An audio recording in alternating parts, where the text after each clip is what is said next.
Guys, welcome dito sa Rizan Tarot. Ang reading nito ay for collective for anyone who can resonate sa reading nito. This is a general and a collective reading your energy at this time.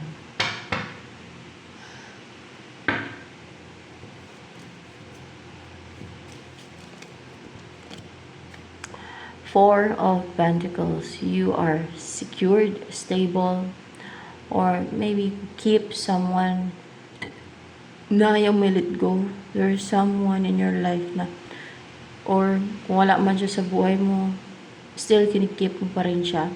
Ganon. More clarification on the Four of Pentacles.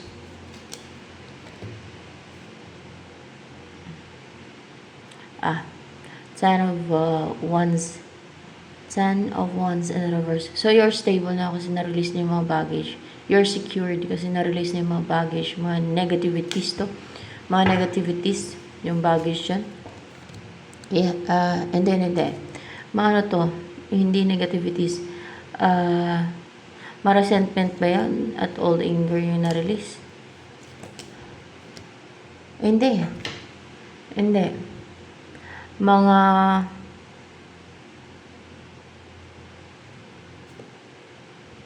any type of baggage.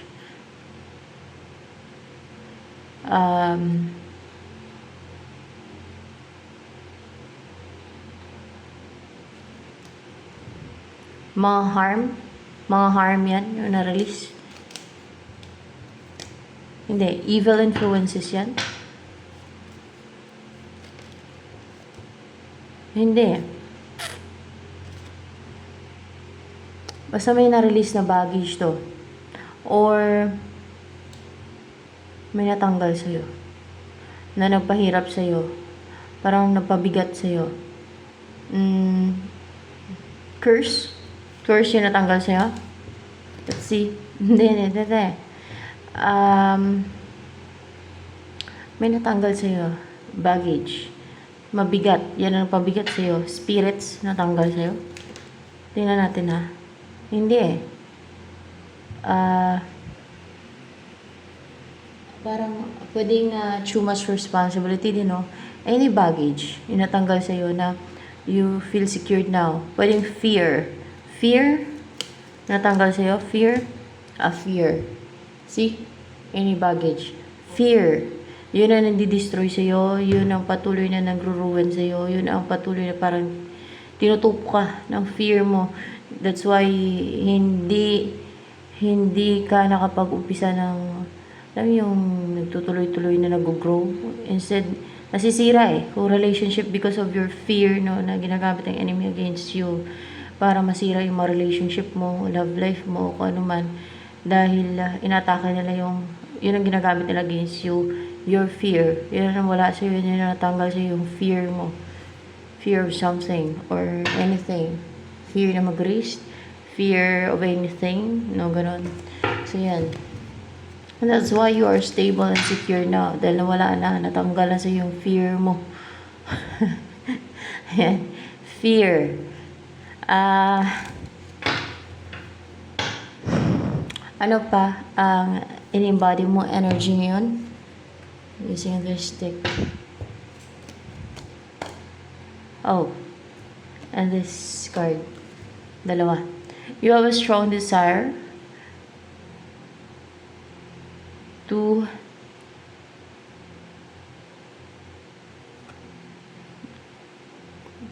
meet someone face to face. Maybe your twin flame. Kasi may mirror dito. Your mirror.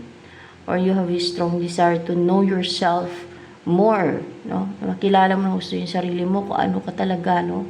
Kung ano yung mga kaya mong gawin, kung ano yung abilidad mo, kung ano ka sa person. May mataw na kung sino yung twin flame mo, pwede din ganoon kasi may mirror dito. Kung sino yung the one for you, pwede ganoon. You have a strong desire to meet someone face to face. And para bang emotional ka. Gusto mong makita yung someone na mirror mo. Yeah, sama na mirror mo. Na alam niyo, may similarities kayo.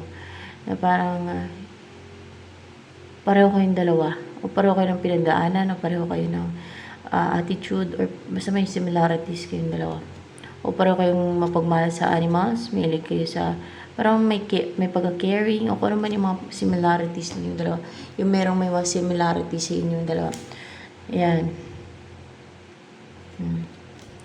Ano pa? Ang energy mo ngayon. The youth.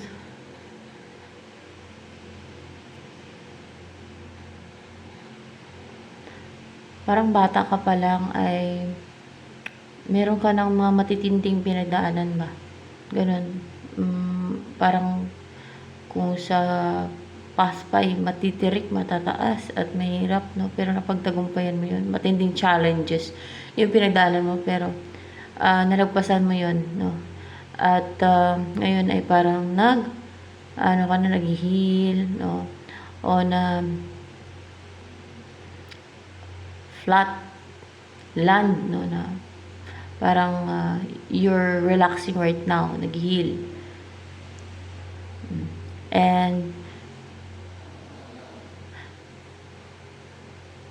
mas lalo ka naging matibay, naging strong. Mentally, physically, lahat na dahil sa mga pinagdaanan mo. Pwede din mahilig sa aso o sa hayop, no? You treat animals like your friends, like dog, no? Yung mga aso ba? Ano yung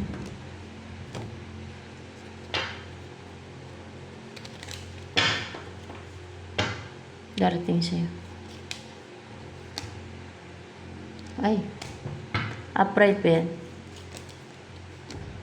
In reverse. Si Page of Swords in reverse. Parang kinakabahan. Na subukan, no? Nasubukan ang yung idea niya, yung naisip niya idea, yung plano niya, yung napag-aralan niya o yung mga pwedeng yung mga sinusunod niya na mga pinag-aralan niya o ng mga nabasa niya, mga ganon, o maybe napanood niya sa YouTube o kung basta nabasa niya, nagkaroon siya ng idea pero parang takot siya, kinakabahan siya o ninireview siya na subukan, takot siya subukan yon, kung ano man yan. Ano ang tungkol dito sa Page of Swords in reverse na yan. Magme-message daw yan. Ayan, magme-message. Takot ba siya? Yun ba yun na parang kinakabahan siya na i-message ka? Parang palang pa. Hindi. Hindi. Upright pa yan? Ay, hala, upright daw yun. Palang yun eh. Upright. So, oo, parang kinakabahan yan, kabado. Parang ninenervous siyang i-message ka. O kontakin ka, pero i-message ka niyan. O kukontakin ka niyan. I-message ka ba niya agad? Lapa lang na naman siya, 50-50 yan. Pag upright na yun. Message ka daw niya agad. Ng tao na yan. Ano bang intention nito? Bakit kanya i-message ni Page of Swords in reverse?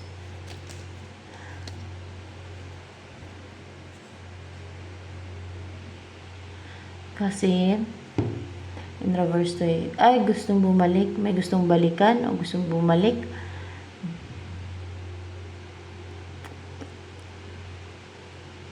Kasi hindi niya makontrol yung damdamin niya sa'yo. Yung sarili niya, hindi niya mapigilan. Yung attraction niya sa'yo.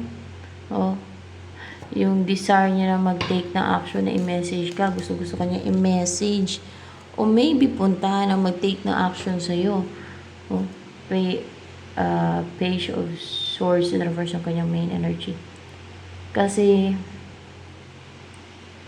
this person feels powerless right now. Or parang powerless siya ngayon. And hindi niya na kinokontrol yung damdamin niya towards you. Gusto niyang bumalik. Yun ang intention niya. Bakit daw siya babalik pati? Anong reason ni Page of Swords in reverse? Bakit daw siya babalik?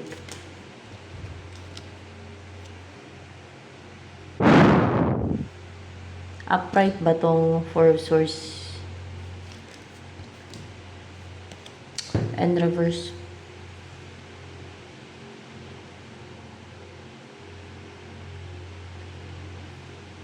Kasi hindi siya mapakali. Hindi siya mapanatag yung isipan niya. Hindi pa siya nakarecover. Hindi siya makatulog ng maayos.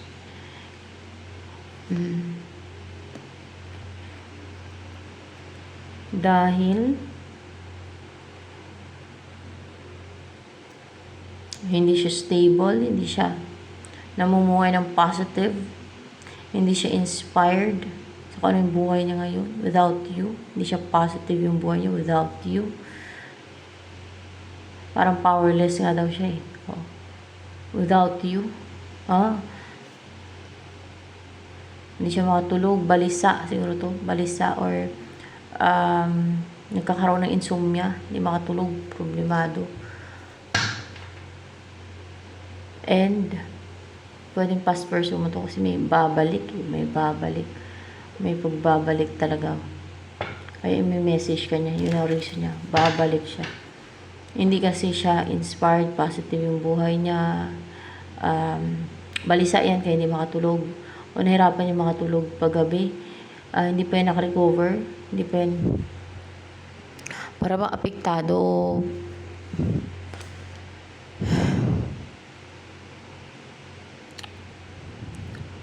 stress.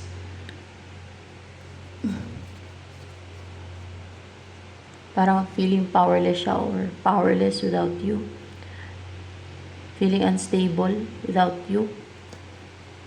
Feeling insecure without you. Parang walang strength without you.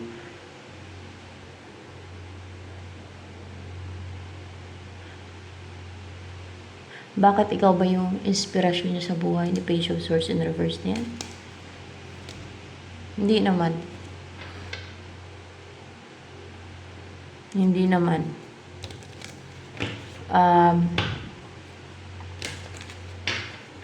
Ano pa ang tungkol kay Page of Swords in reverse na yan? Palang na naman. Upright ba yung Nine of Pentacles? In reverse. Ay. Ano to guys eh?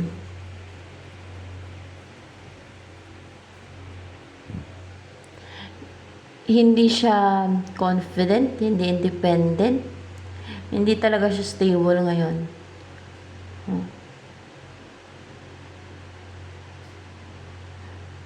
Hindi din siya feeling secured right now.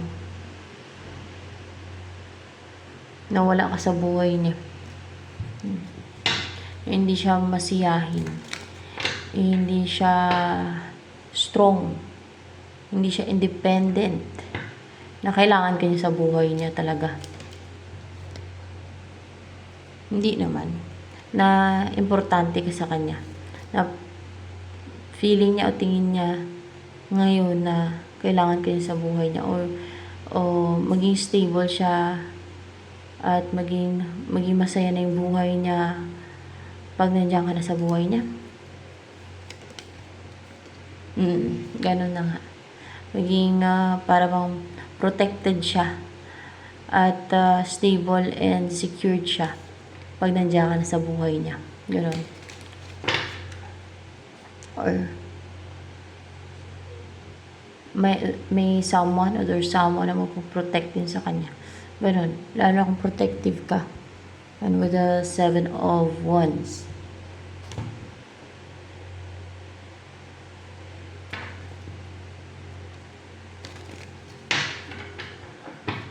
Message ng angels for you. Walk away. Leave the unhealthy situation and enjoy the new doors that open as a result. Iwanan mo daw yung unhealthy na situation at enjoy mo yung bagong mga pintuan na mag-o-open daw as a result. Perfect timing. This is the right time for you to move forward. So, you walk away and then you move forward. May kailangan kang iwan ng sitwasyon na unhealthy. Or maybe it's a place na unhealthy for you, na hindi ka nag-grow sa place na yan. Or relationship. Or it's a situation, no? Pwedeng ganon. Yun na, situation daw. Pwedeng sa place mo, no? Kung lalo kung toxic yung place na yan. Or it's a situation mo na toxic, ganon. Ito na yung perfect timing para this is the right time for you to move forward. Ito na yung tamang panahon para mag-move forward ka. Ayan.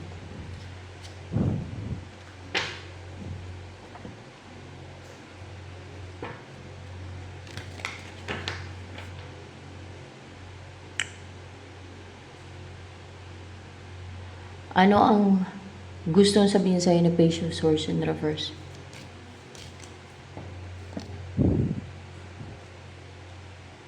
Seven of Wands.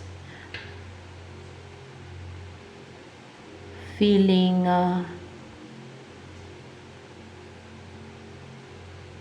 protected siya sa'yo. Yes. Feeling protected siya sa'yo. Feeling safe and protected siya sa'yo. Na dinidipinsahan mo siya. Ganon ba yun? Hindi naman. Hindi naman na dinidipinsahan mo. Basta feeling protected lang siya sa'yo. Ganon ang naramdaman na. Feeling secured, feeling safe, feeling protected siya sa'yo. Ganon. Na-build na yung tiwala nito sa'yo for sure. Na-build na yung protected. Na hindi mo siya mamanipulahin. Yes. Na hindi mo siya mamanipulahin. Dahil hindi ka manipulative. Ganon. Na mapagkakatiwalaan ka niya in short. And na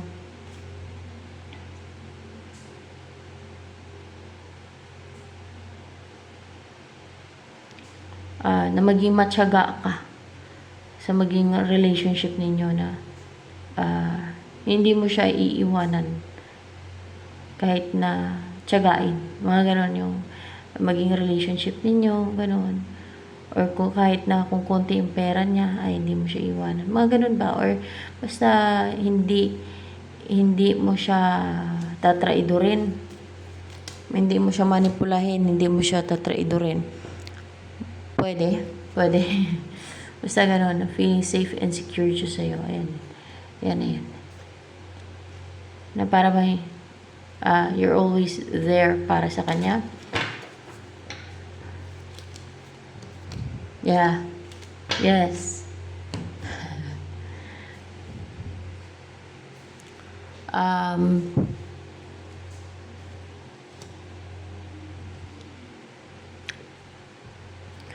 Ano pa?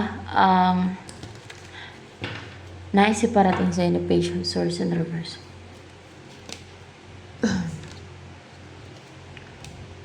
Nafe-feel ka niya, nasi-sense ka niya. More clarification with High Priestess here sa gusto niya sabihin.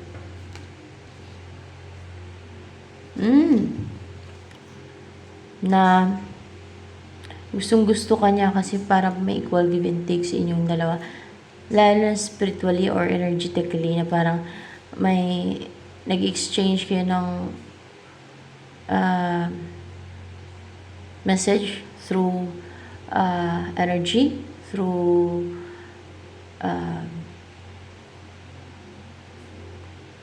telepathic communication. Alam niyo yun, pag may mga ganun kayong kakayanan na kung may mental telepathy kayong ability, mga ganun ability yun. Yan. Na nasisense yung energy ng isa't isa. Nakapag-communicate kayo through using your mental telepathy. Ganyan. Or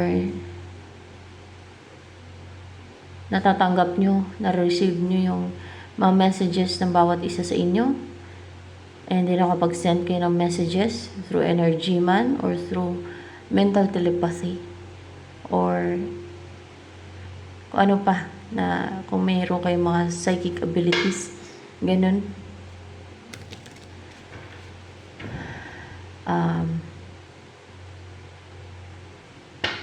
Ano pa? Kasi merong equal give and take pati sa inyo. Dahil meron kayong spiritual connection pwede din.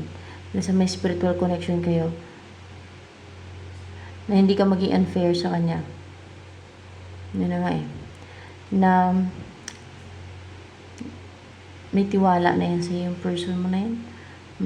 Halata dito na hindi ka maging unfair. Merong equal give and take. Kung mamahalin niya, mamahalin mo din siya.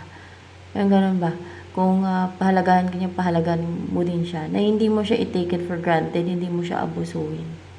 Ayan. Marunong kang parang tumanaw ng utang na loob. Parang ganun ba?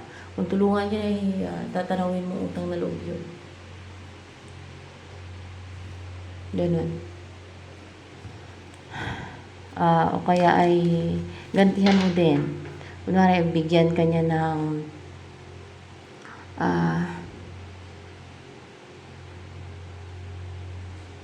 ano ba? Na ano masampol ba? Bigyan ka niya ng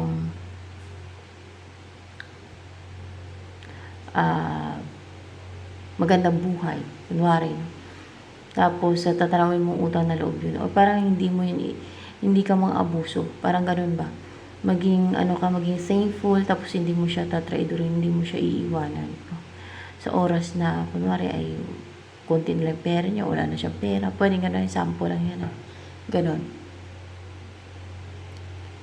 Na he or she feels safe with you pati. Ganun. Or she feels safe kasi collective reading and secured with you.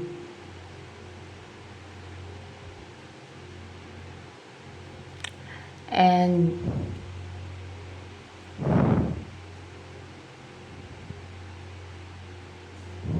ano yung next na darating sa'yo? Devil in reverse. Person ba to? Yung darating sa'yo na devil in reverse? No. Elemento ba tong devil in reverse? Hindi. Matatanggal na yung devil, yung mga namamanipula sa buhay mo, sa isip mo, yung nagugulo sa isipan mo. Mawala na yan, yung mga devil. Ginugulo nila yung isip mo yan eh. Hindi yan devil talaga. Demonyo. Demonyo yan? No. They are not demonyo. Mga tao yan na pwedeng yan sila, elemento na matanggal yung mga elemento na nagugulo sa isipan mo. Elemento, magkaiba yung devil sa elemento kaysa pwede mga elemento yan or nature spirit yan sila basta yung mga namamanipula sa isip mo, mga spirits, pwede sa elemento.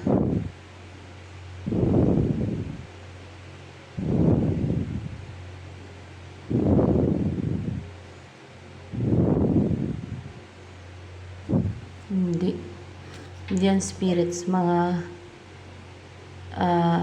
tao sa paligid mo.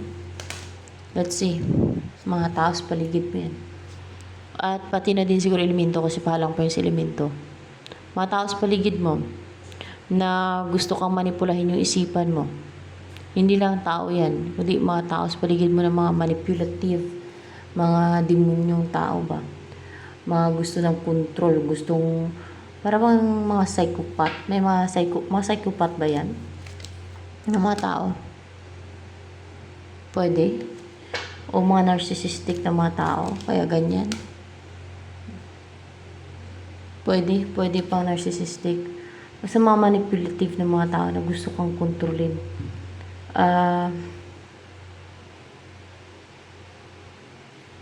Yan ang problema sa mga tao na gusto kang kontrolin na sarili nga nilang buhay, hindi nga nila intindi. Yan ang mga problema sa mga tao na yan. Hatulan ba yan sila ng Jesus Christ? Mga tao na yan? Hatulan yan sila. Matutupok yan sila. Agad-agad, matulan yan sila. Agad-agad, matulan yan sila. Ewan ko kung ano nga ni Jesus Christ sa kanila. Kasi mayayabang yan eh. Mga ganyan. Sa paligid mo. Gusto kang kontrolin. Manipulahin yung isipan mo. Alam mo yung gagawin ka ng puppet. Like this. Para mga master puppeteer na gusto ka nilang kontrolin. Tutupukin ni Jesus Christ yan. Tapos, ewan ko, may ginagawa siguro sila sa'yo. O ano man yan, manipulation o pangontrol. Gusto ka nilang kontrolin. Baka may tililing. Kung kaya, ano ba tong klase ng mga tao na tapos paligid mo? Bakit gusto ka nilang kontrol? May mga tililing? Tingnan natin. Hindi. Walang tililing. Mga psychopath yan, mga psychopath. Ganyan yung mga psychopath eh. Pwedeng psychopath din sila.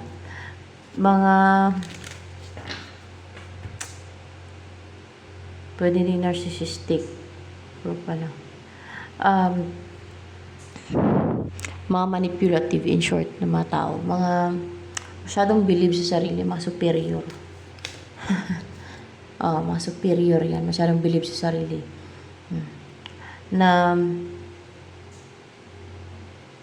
sila ang pinapanigan ng swerte daw. Na kontrolin ka.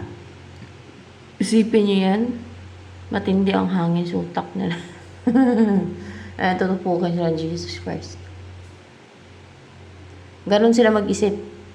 Na para bang puppet yung tingin nila sa'yo. Gawin ka ng puppet na minamanipula nila. Ano yung puppet? Master puppeteer. Yung pinaglalaroan yung puppet. Yung ganon. May mastering sa kanila na yan, ganyan yan sila. Tutupukin yan sila. Agad daw. Watch out. Tingnan natin kung anong mangyayari. Kayo. Tingnan nyo. Kung sino yung tupukin. Ayun, yun. Yun ang gustong kontrol ang tingin niya sa'yo. Ang tingin nila sa'yo ay puppet nila. Alam niyo yun? Grabe yung mga tao. Mga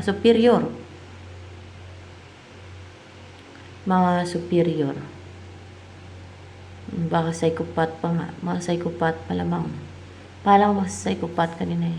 Pwedeng 50-50 psychopath. Mga superior. Masyadong believe sa sarili. Alam yung gusto nila ng control over you. Tutupukin din sila agad ni Jesus Christ. Malalaman na lang kung anong klase ng pagtupok na i-destroy sila ni Jesus Christ. Malalaman na lang pwedeng tupukin sa impyerno, no? Destroy o kung ano man yan. Ayoko nang katin ko anong klase ng pagtupok para surprise, para malaman nyo ay, tinupok nga. Diba? Kung ano man na klase ng parusa yan sa kanila.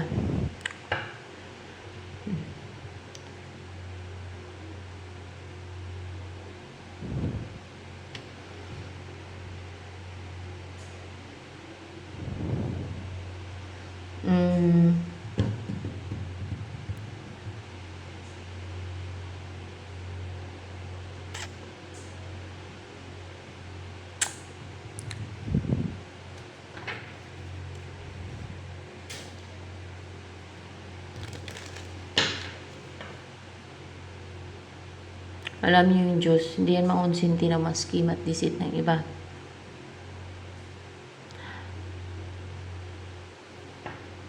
Deceit and scheme ba? Superior. Masyadong believe sa sarili, sa mga ginagawa nila sa'yo. Kontrolin ka na ba? Grabe utak. Kaya naisip ko doon may hangin, may utak nila. Ay, nako. paligid mo yan. Pero this is a collective reading, guys, ha. Kung sino makaresonate dito, ha.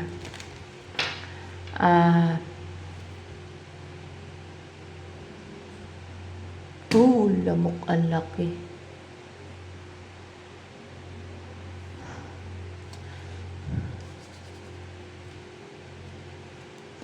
Ano ang next na mangyayari sa buhay mo na mapagbabago kaya, no? Ano bang magiging buhay mo na? Kasi pinapa-walk away ka na sa unhealthy situation, maybe sa place nyo kasi may mga ano dyan, superior, pwedeng sa lugar mo. This is the perfect timing for you to move forward. See? Ano yung next na mangyari sa buhay mo? Ano na kaya yung magiging buhay mo? Ano na kaya ang magiging buhay mo? Ay guys, book 10 of Diamonds. Pwede nagkukuntsabahan yung elemento at yung mga tao na gusto kong kontrolin. Gusto ka nilang gawing puppet, no? Tuwa sila. Lalo kung tingin nila nakukontrol ka nila, parang puppet ka nila. Nako. Napaka-evil ng mga tao nila. Yan yung mga foolish na mga tao. Ganun ang mga foolish. Maging kompleto na yung buhay mo para bang sa fairy tale, guys. Ano ba yung maging buhay mo? Parang sa fairy tale. Ganon. Na lahat nandyan na. Oo. Napakaswerte mo, guys. Wow. Magkaroon ng expansion. Maging napakalaki mo. Maaaring makapag-asawa ka ng mayaman na. Ganon. Basta parang nasa fairy tale. Na mga, basta gano'n, yung may Prince Charming, di ba? Gano'n yung mga nasa fairy tale. Maging kumpleto na yung buhay mo. Maaaring titira ka sa napakalaking bahay. Gano'n. Swertihin ka. Parang sa fairy tale yung buhay mo. Magkaroon ka ng Prince Charming kung babae ka, ha. So, kung lalaki, magkaroon ka ng princess. Wow, princess talaga. So, ganun ang mangyayari sa buhay mo. Ano ang next na mangyayari sa inyo ng person mo na si Page of Swords and Reverse? The Sun. Upright ko na yan kasi maganda.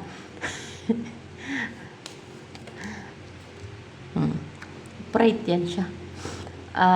Maging ano ka pati, maging stable na, komportable yung buhay mo. Maging masaya, magiging napakaliwanag ng iyong kinabukasan, maging napaka-colorful ng buhay mo, maging napaka-successful mo,